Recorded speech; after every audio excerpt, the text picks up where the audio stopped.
Good afternoon, everyone, and welcome to the Wake Forest Center for Artificial Intelligence Research's Artificial Intelligence in Action seminar series. I'm Metin Gürkan. I am the Director of CARE, and it's a pleasure to introduce today's speaker, Dr. Khalid Niazi. Dr. Niazi is an associate professor at The Ohio State University, where he leads the AI for Path Lab, and he focuses on computational pathology and the integration of artificial intelligence in histopathology. His work emphasizes explainable AI and aiming to develop models that help pathologists interpret key cellular features and improve patient prognosis.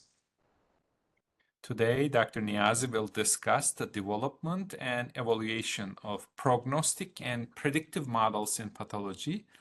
He will explore the unique challenges of working with histopathological data, why general-purpose foundation models often fall short in clinical applications, and how to design and assess robust domain-specific AI systems using real-world clinical trial data.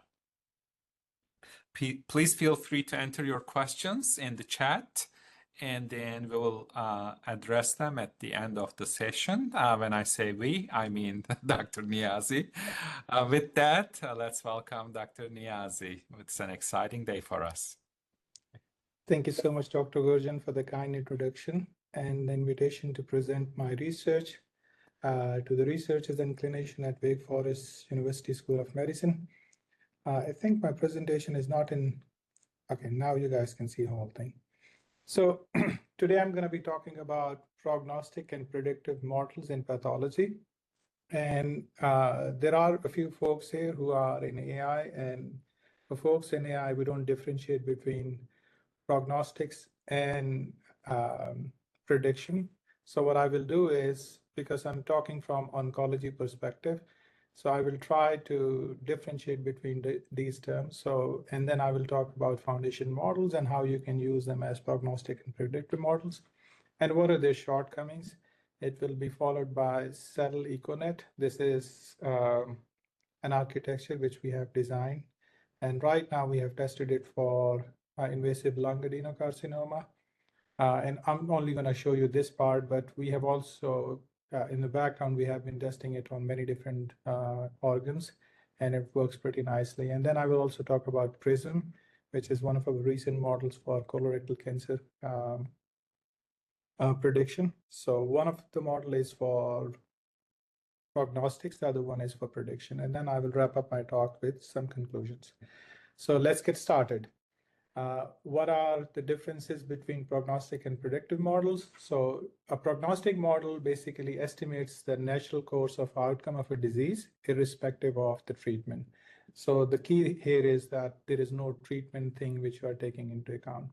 And it focuses on patient baseline risk. And an example would be a model that predicts overall survival in cancer patient based on age, tumor stage, and biomarkers without considering the treatment. Patients, cancer patients go through many different type of therapies and surgeries as well. So we are not taking those things into account when we are building prognostic models. And when it comes to predictive models, it estimates the likely response to a specific therapy or a treatment. So that is the basic difference. So you're focused more on the treatment here. And it involves biomarkers and molecular features. These are usually used to assess which therapy or which treatment going to work better. So here I've given an example of Oncotype DX. Oncotype DX, Dr. Gurjan has been working on it for a while now. He has a test where you can replicate Oncotype DX based on histopathology images. So this is originally it's a genomic test, and it can be used to assess the risk of breast cancer recurrence and guide treatment decision. So the key here is treatment decision. That is why it becomes a predictive model. All right. So when it comes to treating cancer patients, pathologists and oncologists, they need to work together. And pathologists basically provide supports to oncologists in cancer prognosis and diagnosis. And I have listed a few things here, guys. I mean, most of you guys are familiar with it, so I'm not going to spend too much time on it. I mean, it could be that you're looking at tumor grade, or you're looking at TNM staging, or you're looking at surgical margins and all that information to make a prognosis that if this patient, for instance, if the surgical margins are good, it means that the patient has a good prognosis, most likely. And predictive, I mean, you can do IHCs, you can look at HER2 status, and then based off that, you can make a decision if the person needs to get a certain therapy or not. But is that it? Like, I mean, is there anything beyond that? So the answer is no. There are quite a few other factors which go into prognostic and predictive models. So it could be, excuse me. So it could be that you might be looking at CT images, MR images, PET images, or you might be performing the status, like somehow you're assessing the patient's functional ability. And there are quite a few metrics for that. So you also can look at those, and based of those, you can include it in your prognostic model. You have patient demographics, you have blood biomarkers, you have the liquid biopsy, circulating tumor DNA is pretty in these days, so that is one of the predictive marker as well. You have the clinical trial matching, which matches patients to trial based on molecular profiles. You have treatment history and response data. So there are quite a few other things there. So pathology is not the whole picture. It's just one piece of the puzzle. All right. So my focus is only on pathology. So I try to build prognostic models and predictive models from histopathology images. This is my stronghold, and I feel more comfortable within that region. So today's talk is going to be on predictive and prognostic models, but based on histopathology images. So I will start with what is trending right now in prognostic and predictive models in pathology. And of course, the trending stuff right now is foundation models. So let's get started with foundation models as prognostic and predictive models. So what are foundation models in histopathology? They are smart AI models that are trained on tons of histopathology images. And when I say tons of histopathology images, we are talking about tens of thousands of whole slide images. When you translate that into patches, like regular size patches or regular, like the natural images we take, we're talking about millions of images. And then what it does, it learns pattern from this massive data sets. And once you have learned all the patterns from there, you can adapt it for many different tasks, like staging, grading, prognosis, prediction. The key idea here is that with foundation model, we are trying to create a super pathologist, a pathologist which can read any biopsy from any organ, right? So it's not like limited to, like somebody has a specialization in breast, somebody has specialization in GI. So they might not be comfortable reading slides from other organs, right? But a foundation model might be able to do that. This is the whole aim, or that we want to create such a single guy who can do all this stuff. All right, so foundation models are not new in pathology. There are quite a few of them out there. I have just listed a few of them here. Uni, Virtuo, Chief, I think they are pretty famous right now. Uni has shown that it can outperform all other models, but I mean, at some tasks, other models have outperformed Uni as well. So Uni, I can maybe use my laser pointer. So in Uni, as you can see, it was trained on 350,000 whole slide images. And it takes a lot of time. I mean, it might cost you, if you have like such a large data set, it costs you like millions of dollars to just build such a model. So these are the models which are out there. There are other models as well, but for instance, Conch, I haven't mentioned it here, but it's more like a image language model. For that reason, I haven't put it up here. But these are pure foundation models for pathology. All right, so what are the benefits of foundation models? Generalizability across diverse tasks. As I said, I mean, you have one model and you can do grading, staging, you can do prognostic tasks or diagnostic tasks. It's agnostic to tasks, basically. And it can reduce reliance on annotated data. So you don't need to ask pathologists because it is basically working solo in the background when it is getting trained. When you are trying to deploy it, at that point, you may require some annotations, but that, I mean, that's practically it. And even at that stage, you might just require labels, not annotations. And it can improve diagnostic accuracy and efficiency because it's a single model day in, day out. Whenever you use it, it doesn't have a spouse. So no issues at all. It's going to produce the same results.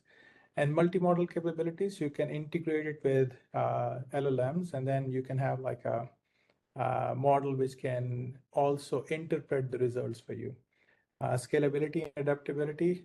So if you are scanning the images at one institution, it's most likely if you have like a small model, I mean, it might not generalize, but in this case, these foundation models, because they have seen tons of data, they can easily generalize to those situations.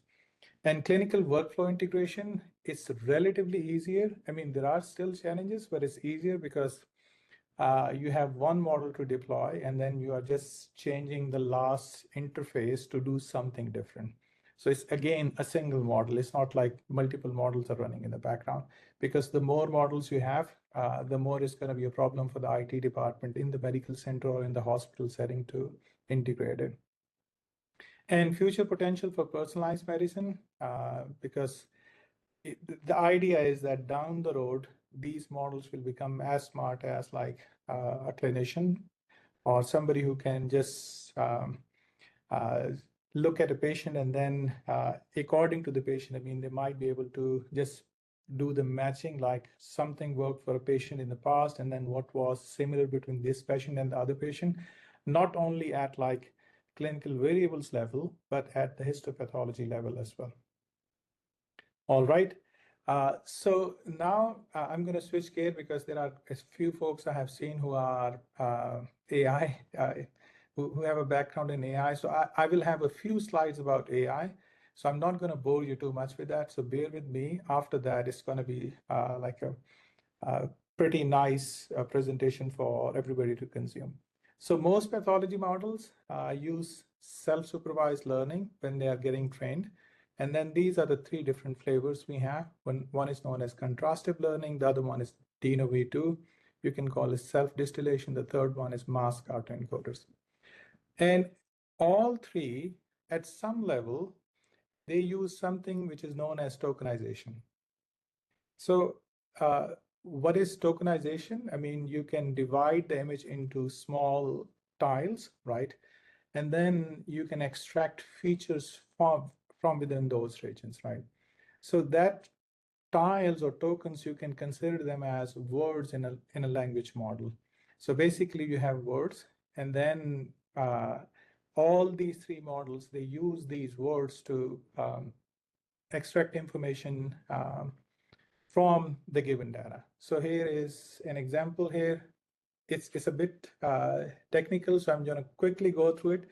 So let's say you have an image, and then what you do is you do a crop, and then you guys, this is known as a global crop, and then you see these grid lines here. So whatever is in between these grid lines, these are known as tokens. Right now you're seeing 12 tokens here. You pass it through a teacher, and teacher is basically a neural network, a VIT, a transformer. So it goes through that, and then it turns it into feature vectors. So if you have, let's say, 12 tokens, 16 tokens here, you're going to have 16 feature vectors. And then the last one, which is a different color, this is basically a class token here. And then what you do is you take this global view, you mask some of the regions, and then you also take a local crop within this global view. So this local view is basically coming from one of the regions here. And what you do is you pass it through a student network here. So again, student is another transformer. You have this particular representation. So once you have that, the mass global view, the tokens over here, they are turned into feature vectors again. And here, the tokens here, the 4 tokens which you guys see here, they're going to be converted into feature vectors along with a class token as well. I know it's a lot to digest in like a couple of minutes, so just bear with me for a few seconds. So what you do is basically you try to reconstruct these tokens by comparing them with the teacher encodings. And then the other thing which you do is when you are doing this, let's say you're saying that you have masked out a stroma region, right? And then you are only left with neutrophils within that masked global view. So what you're trying to do is you're saying that I can construct stroma from neutrophils, which is insane, right? So there is a problem there that the way you tokenize the image, the way you convert images into words in terms of language model, that is a problem here. The other thing is that you're forcing the model to learn features from multiple unmasked um, local tokens. So uh, that is another thing which you're trying to accomplish here, but there is a problem with that methodology as well, that are tokens really learning any morphological features here? So the tokens you have, they might have different morphologies within each token. So you might have neutrophils, some lymphocytes, and then some stroma or some tumor cells. So all these things, they are cluttered into a single thing. So when you learn it, the problem is that you're not learning uh, the underlying morphology, you're learning like a mixture of all these things. So is it really what we want here? So, and we have like a sort of solution, and we call it like cell econet. And this is basically a prognostic model for invasive lung adenocarcinoma. So what we do is, while conventional pathology foundation models tokenize image patches, we operate on a cellular level by tokenizing nuclei. So we identify the nuclei and we use nuclei as words, sort of, right? So cells are analogous to words in a language model here. And then essentially we are defining the language for pathology. So this is essentially a new language. And what do I mean? I need to have like alphabets for it and then sentences for it. So sentences here means the relationship among cells. So that is what we define as input sequences. Most of you who are familiar with language models, you know that input sequence is basically a sentence in like a natural language. So when it comes to sentences, what we are saying is that within a pathology patch or small region, we're going to see the interaction between the cells, how they're connected together.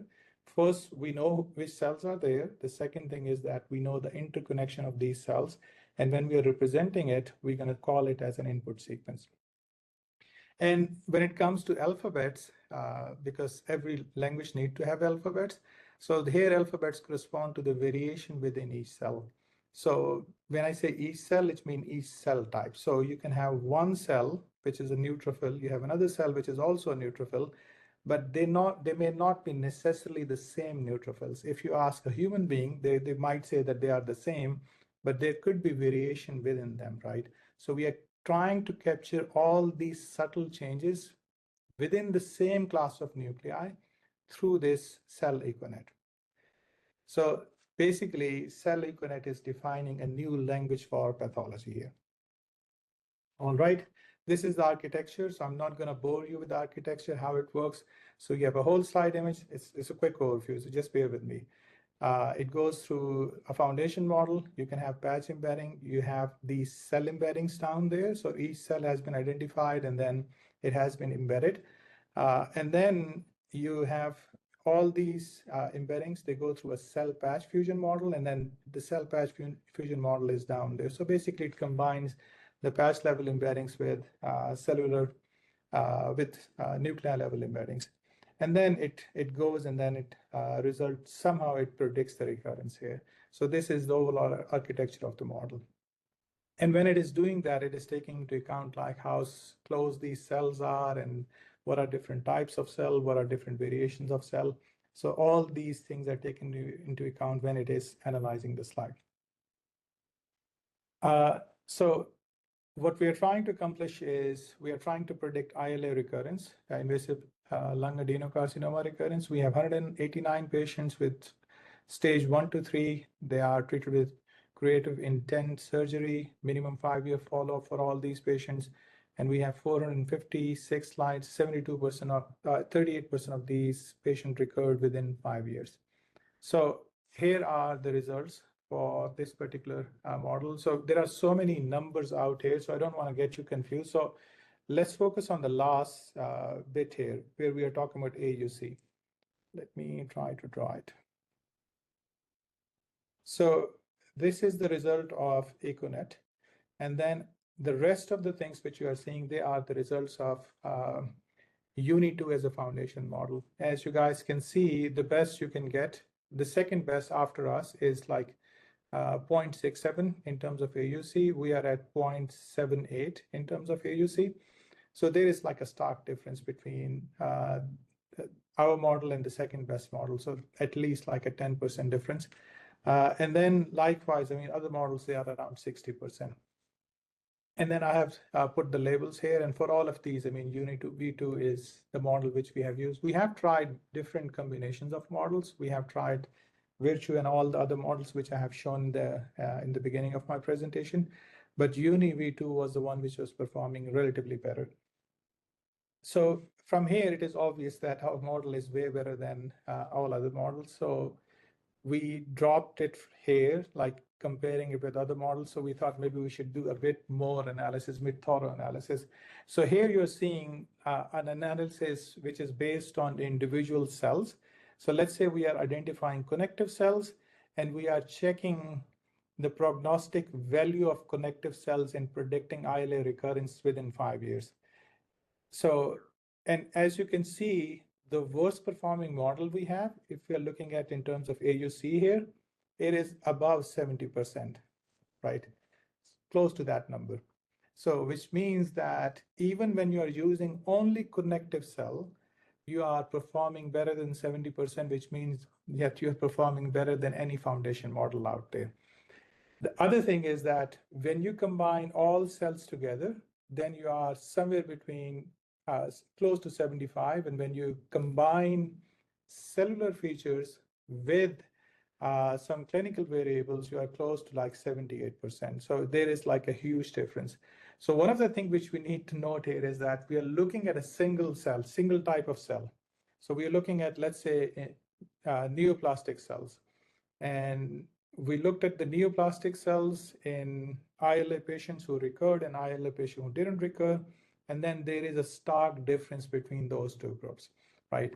And that is pretty obvious when it comes to performance measure. You can see like you can use a single cell and you can beat any foundation model out there. And because everybody wants to see hazard ratio when it comes to prognostic models, so I have put them here. So if you use stroma cells, you are at 5.44. If you're using benign epithelial cell, you are at 6. If you're using all cell, it is 7.79. If you combine all these cells along with the clinical variable, you are at 9.54, which is, I think, a decent hazard ratio. I also have put the C index. I know it's uncommon in oncology community to present in terms of C index, but I thought maybe I should put it because there are going to be a few folks from AI on this call. So again, it's pretty decent, 0.70. So now let's dig deep into how this model works. So right now we are looking at, so we randomly pick 2 patients from the test set. And each point here basically represents a connective cell. So each dot, red dot is a connective cell, each blue dot is a connective cell, but they're coming from 2 different patients, one patient who recurred, the other patient who didn't recur. So if you ask a pathologist, they're going to tell you it's a connective cell. But they wouldn't tell you, they have not been able to tell you that there are differences among connective cells. So the way we are modeling Econet, cell Econet is modeling these things, it captures the variation within cells as well, right? So when you plot them, you look at them, and then you can easily see that there are cells which are very different. There is an overlap, definitely, but there are cells, connective cells, which are very different in patients who recurred and then patients who didn't recur. So from pathologist perspective, they are connective cells, but from AI perspective, they are different groups, different distribution of cells. And the other thing is that if you look at such a distribution, it makes sense because if you look at spatial transcriptomics data, you will not see connective cell as a connective cell. They're going to be like a variation, a lot of variation within those cells.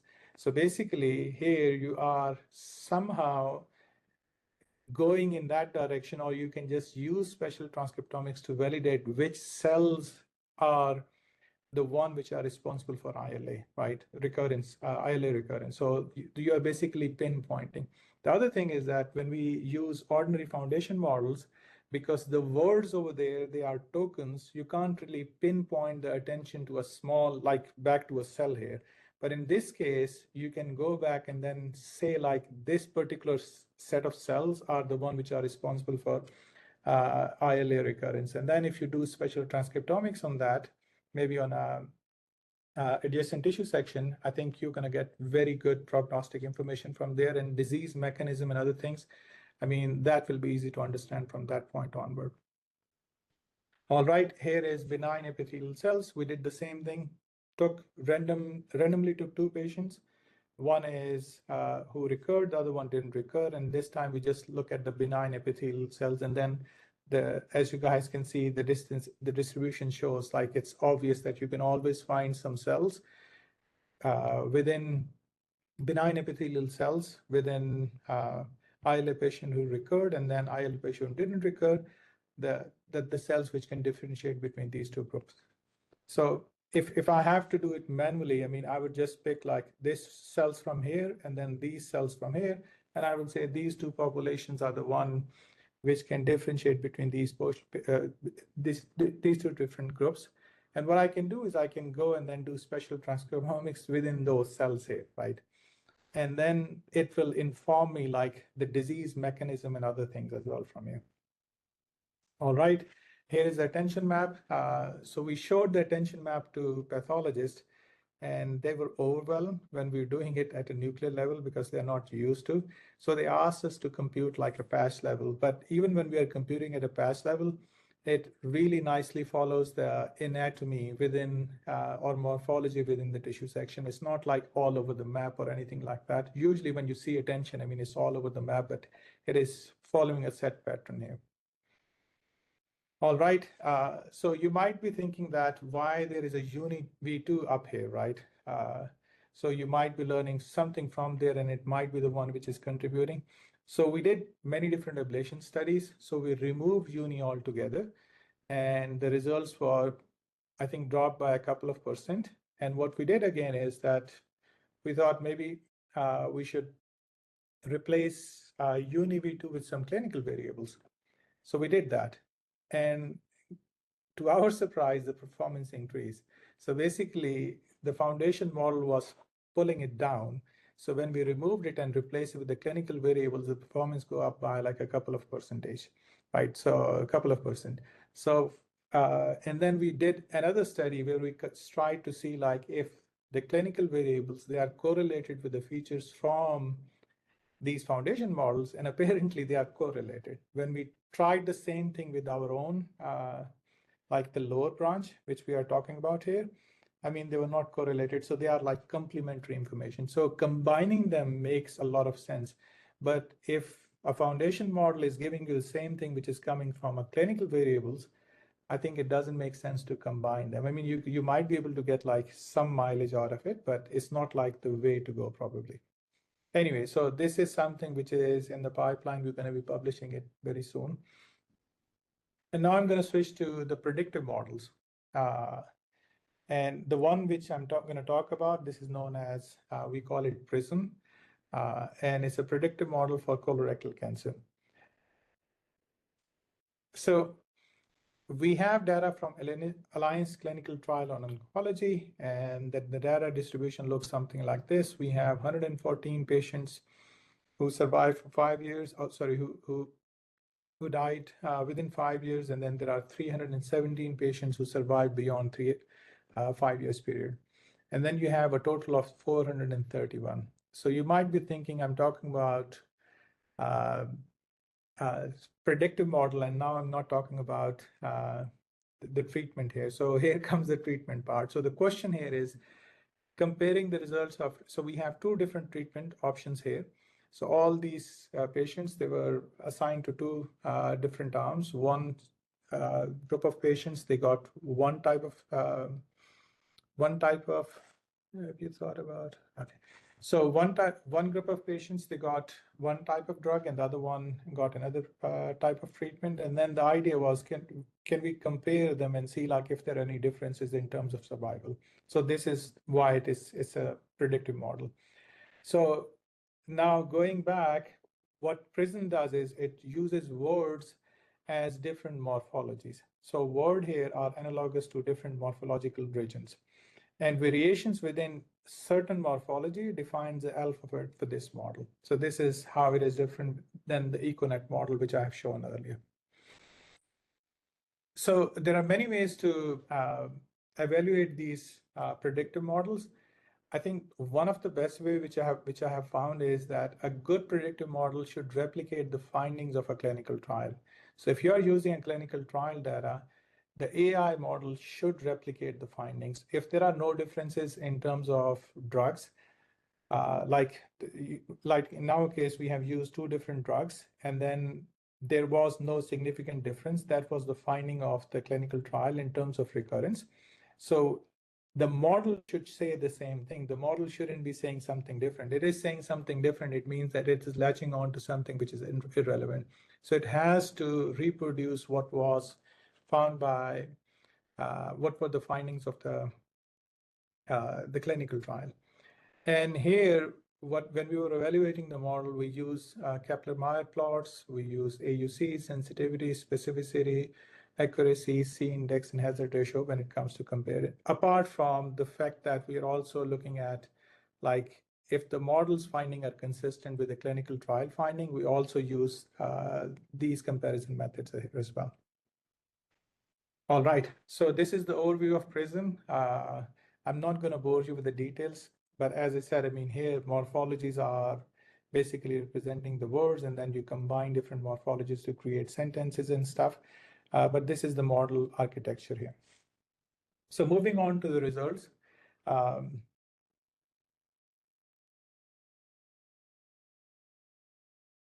Okay, so moving on to the results, we have these two different treatment options. First option is here, and the second option is down here. So these are the two different treatment options. It looks like you're sharing computer video. I don't know what that message means, but so we have these two options here, treatment options, and then we have these different methods which are listed on the left-hand side. The last one is PRISM, and all of the methods are based on UniV2 or different variants of foundation models. As you can see, I mean, if you guys just focus on this particular column, which is AUC, because there are so many numbers, I don't want to get you confused. The numbers down here, this is 68 and 71. So the finding of PRISM, they are pretty consistent. So it is saying that AUC-wise, both groups which we have, the patients who were tested with 5-FU LUV and CPT, they are practically the same. And likewise, if you see other models, I mean, RRPT, MIL, they are, I would say, relatively close to each other, but the performance drops significantly. If you see CRC, RP, I mean, the performance, there is a stark difference between like these two drugs. So if the patient get 5-FU, that particular group, I mean, the AUC is better. The other one is not that good. And likewise, trans-MAL, I mean, it is latching on to something else and it is producing some weird results. Anyway, moving on, here are the Kaplan-Meier plots, and now I'm turning towards prognostics significance here. So we are trying to see which patients recurred within 5 years and then which patient didn't. So these models, these Kaplan-Meier plots here, they are showing that PRISM, as you can see in the middle, there is like a clear differentiation, but when it comes to CLAM and then ABMIL, which are based on foundation models, I think they are struggling badly here.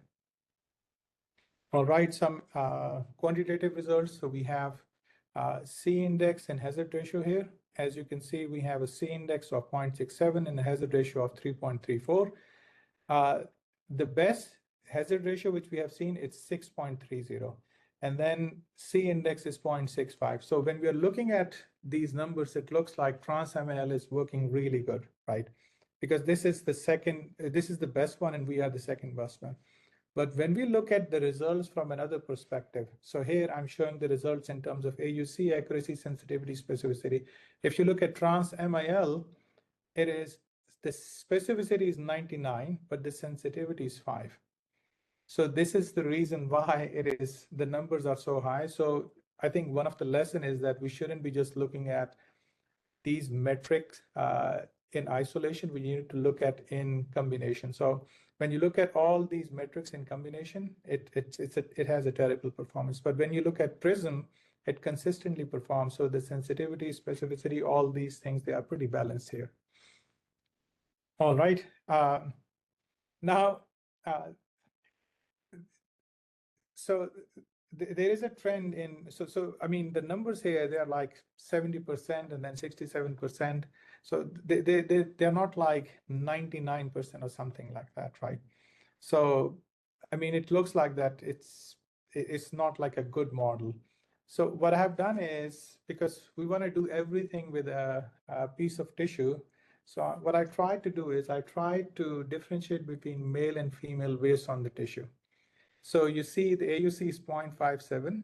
I know it's not like a wise thing to do, but I thought about it, I should do that, and I did that.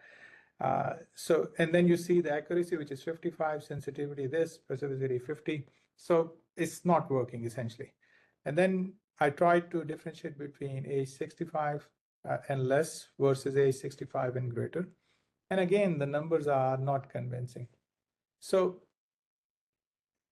the thing is that there is information coming from many different sources.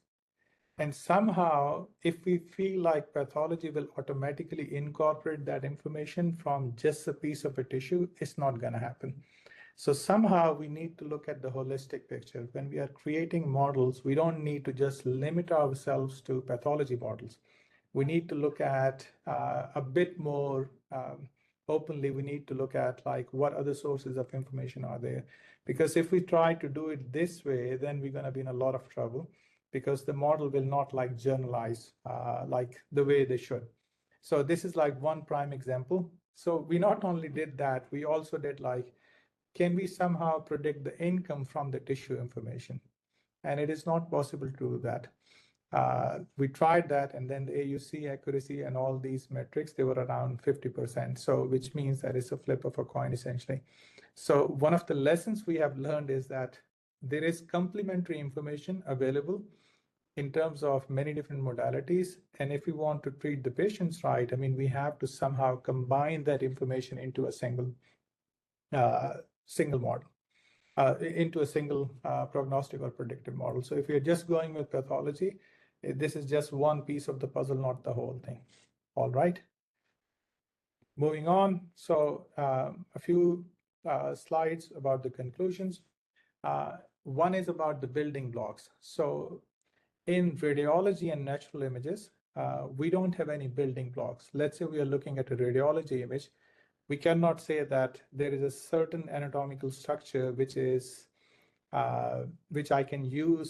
be used to build like a whole image in the whole radiology image. But in pathology, you have these cells combine together to become glands, and glands maybe come together and then they might turn into a tumor region or something like that. So there is a hierarchy there.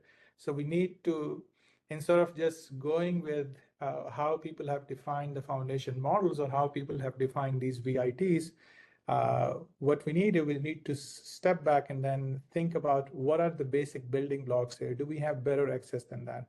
In natural images, I mean, if you're taking images from outside, you might not have those building blocks, but in pathology, you do have them. So what we need to do is, this is my thinking, and I'm getting really good results based on that. So we need to define a pathology language for AI models, right? And the way to define is like, we need to see what is in there. Let's say we are looking at cells, so we need to look at different types of cells, how these cells are coming together, how they're interacting together, so that we can turn them into sentences in terms of language model. And once we do that, the best part is that we always talk about the interpretability of the model. And then we talk about the interpretability of the model because we don't know what we are seeing in a token or on a patch. We always go back and ask the pathologist, like, what is this thing? And then they just try to make sense out of it. And most of the time, the attention is so sparse within these images that we can't really pinpoint, like, what is the source of it here. But if we go this route, we can look at a pathology image. The model will already tell you, like, we are looking at a connective tissue, let's say connective cell, or you're looking at some part of a stroma which is meaningful. It can already translate that information for you. So you can go back and ask pathologists not to verify if that is the region. You can go back to the pathologist and ask them, like, can you, in your pathology, like education, have you read about this variation, that within stroma, there are stroma which could be predictive of an outcome, or within benign epithelial cells, there are certain group of cells which can differentiate between different outcomes. So have you studied that? Or you need to work with somebody who is in special transcriptomics to dig deep into, like, what is going on there, right? So I think we need to change course and then start looking in that direction. So this is one conclusion which I will draw from here, that we need to change the building blocks, and we don't need to follow like what other people have done because they have developed these VITs there. We need to do it according to the morphology or the problem on hand, and then the morphology or problem on hand. I mean, we have the basic building blocks, so we should go with those building blocks. And other thing is that pathology is one piece of the oncology puzzle. It's not everything. So they just represent one layer of patient's history. So if we are thinking that we're going to take like small piece of tissue and we're going to predict age, race, gender, whatever comes into mind, or income, those things, this is not going to happen. So we need to somehow integrate that information with pathology images. And then, I mean, to fully understand and treat cancer patients, we need to integrate data coming from radiology, genomics, and clinical data. I mean, I haven't written like explicitly transcriptomics or metabolomics and other things, but those all fall under genomics here. So we have to somehow integrate all that information to a single model if we want to have a better picture. So pathology is fundamental, but solving the puzzle requires connecting all these pieces. If we don't do that, then we are not going to get anything meaningful. All right, so this project was funded by several grants. So one of them is this R01 grant, where we are trying to detect tumor burden and then risk stratify colorectal cancer patients. We have a couple of other R01 grants.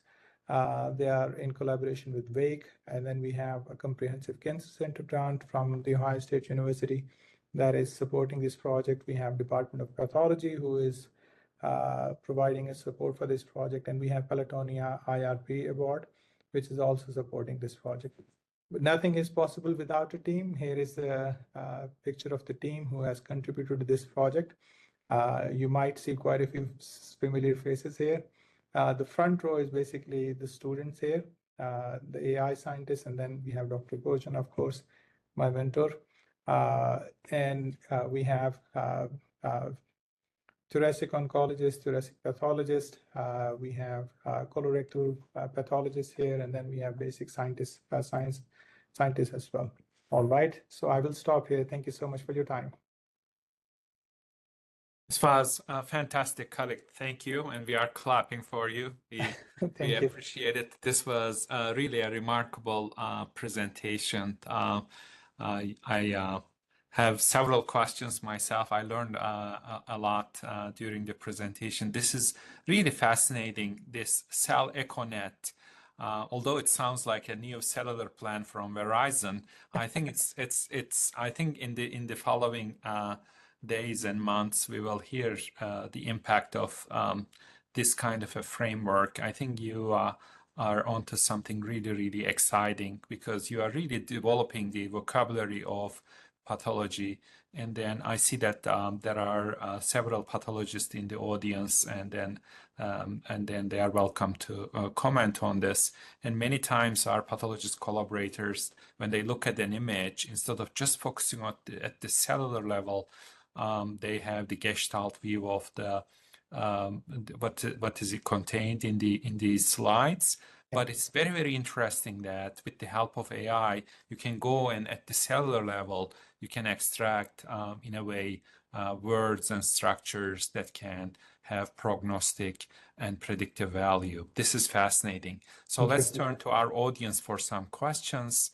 And then Chetin asked, by using foundation models or their technology, is it possible to develop a model which can map pathology image into a relevant oncology? Is Chetan here? Is he on the line? I think so. Yeah, Chetan, would you mind explaining your question a bit more?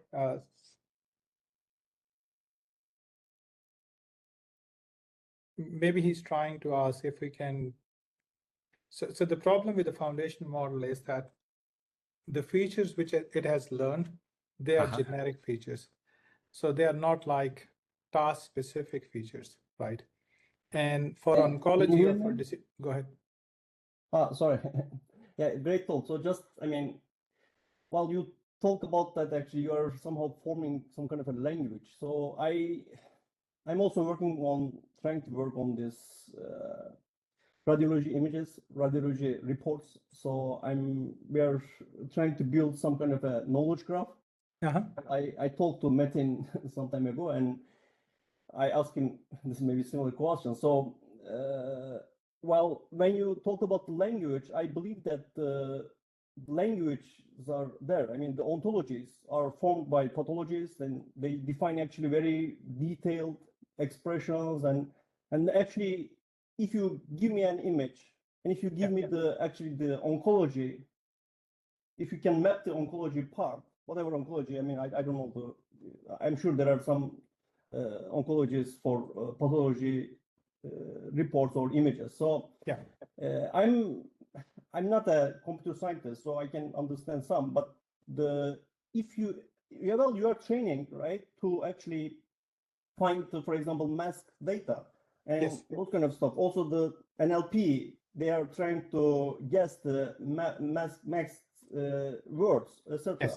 I believe that, I mean, it should be possible to actually train so that it captures those things I'm thinking about like a knowledge graph, and it actually gives me the nodes, right? It gives me maybe 20 nodes. That's it. I mean, that will actually explain everything about the image. Is it possible? So yes, this is an excellent question, and it's a bit technical, so I will try to answer it in as simple words as possible. So when you are building a knowledge graph, the moment you say that this is a node and the node represents a neutrophil, you have killed it. You have just lost it, because neutrophil is not a neutrophil, it's a spectrum of neutrophils. If you're looking at a different cell, I mean, this is a spectrum of cells. So there is no way in words that you can define that. So ontologies, they stop there. So what you need to do is you need to somehow go and then look at spatial transcriptomics and see like why this cell, which is a neutrophil, is different from the cell which is in the neighbor, right? So this is where we are heading with this whole methodology. So this is the term when we say language, I mean, language is for the AI model, not like the way the pathologists interpret it, right? So when we are talking about these ontologies, I mean, these are defined by human beings, right? So we need to use machines to define new ontologies. And once we do that, I think then it's going to be more interpretable. So this is one of the reasons why we can't really tie it with a language model here. So because language will tell you like this is a neutrophil, but nothing beyond that, right? And then here we need way more than that. So what we are trying to capture is all the subtle differences between the same class of cells. Different cells, I mean, it's easy, but within the same class of cell, that is what matters here. Does it make sense?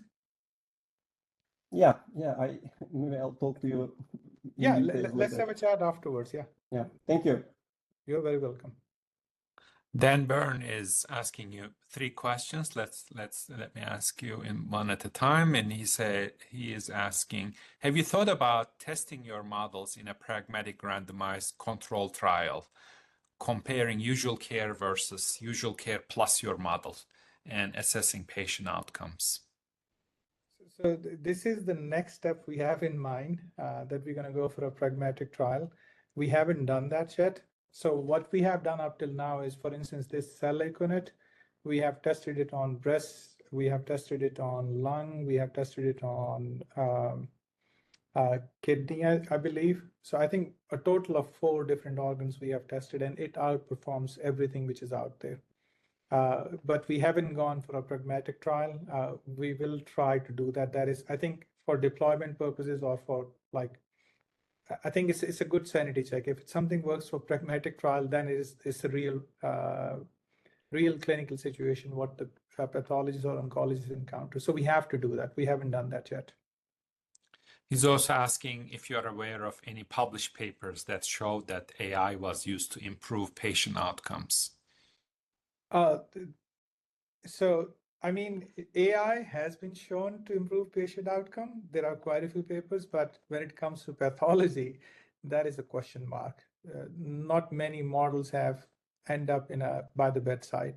So we are still working on like developing models so that we can, I mean, there are a lot of companies right now, they are trying to give their products.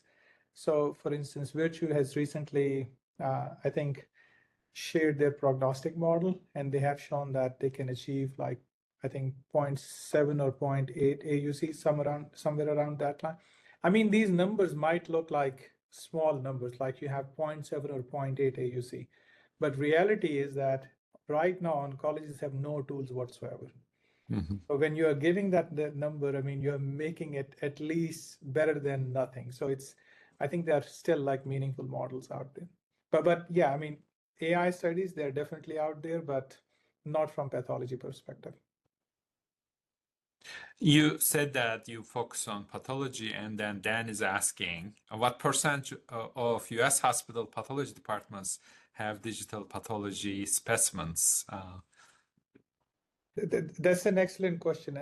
Not many. I would count, I mean, I don't need more than my 2 hands to count it. So it's not many. But the good news is that right now, there are data sets which are publicly available. Recently, there was a group who published like 50,000 whole slide images. And then you have other groups who are publishing their data sets. NCI is a good source. These clinical trials, they maintain these databases. So we don't need to have like a digital pathology system to develop these models. I mean, if we have them, it's better because then we can integrate it into our clinical workflow. But if you're saying, but we are not just, so this is not like one of the major roadblocks at the moment. I think there is that out there which we can use to build our models. I think the right question probably is, I mean, maybe additional part to that question should be that I think institutions should invest into AI. Institutions should invest into hardware infrastructure. They should provide AI researchers with more freedom, like to bring more folks. And then, because building these models is not something which you can do overnight. So when we are training these models, I think here we are using around 200 GPUs for the lab. So it's relatively easy when you run a model on 200 GPUs. And if there is an error, after a couple of days, you realize that the model hasn't worked, you can just go back and redo that model. But if you don't have much resources, then I think it becomes like a bottleneck because it will take forever to just train a single model. Yeah, that's good. And several places have been digital. Ohio State has been digital now for several years. And then Wake Forest Advocate has announced that we will be going digital. So I think these kind of algorithm developments will be critical when these systems are becoming more and more digital, just to get ready for these, I think. Completely agree. Yeah. Lucien Vlad is asking if you are concerned about risk of bias in these models. This is always going to be a concern, but I mean, I haven't shown all the results here. So when we were slicing and dicing the data, we slice and dice it as many possible ways as possible, male, female, race, income, all these things, and we reported the results, and the results were pretty consistent. So we are taking these things into account, and I think these are genuine concerns, and each AI model needs to overcome these challenges. Mark Klein has a question. Mark? Hi. Just a question. How much sort of categorical binning of the lesions, the abnormalities, is required to apply an AI model? So, for example, if you're encountering a metastatic lesion that is to the brain or lung, for example, with an unknown primary, could you reasonably apply an AI approach to try to determine the tissue of origin of that metastatic lesion? Or is it more that you can take, 20 colon cancers and determine which is more likely to be aggressive? So how much sort of, binning can you do, and how does AI work? How does AI handle, sort of a wild unknown? That's an excellent question. So the framework which I have shown here, it identifies different cell population or different morphological, it identifies different morphological regions.